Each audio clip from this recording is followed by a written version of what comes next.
What's going on, guys? Today we're going to make a quick video on how to clean this K&N air filter. So this is the kit I actually took off my truck. Not a bad kit. I've now got the cold air inductions on the truck, but I will leave in the description below a link how to install this and how to install the cold air inductions if you're interested. So let's go ahead and get to the cleaning. We first want to take the cleaner and go ahead and spray it on both sides and let it soak for 10 minutes.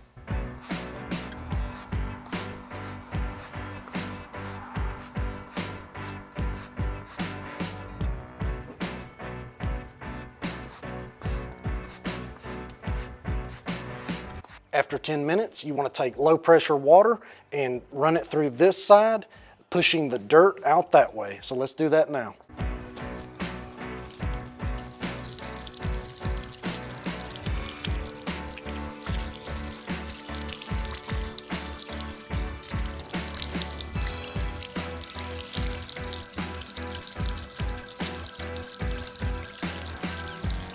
Now that we've finished rinsing it out, if you still see that it's dirty, go ahead and repeat that first step, and then you want to shake it out a little bit and let it naturally dry. Okay, so normally you want to let it set out for a couple hours in the sun, but it was raining yesterday, so I let it dry overnight.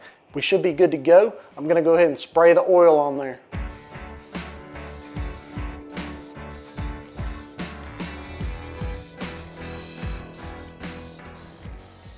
Okay guys, we're done here. This is ready to go.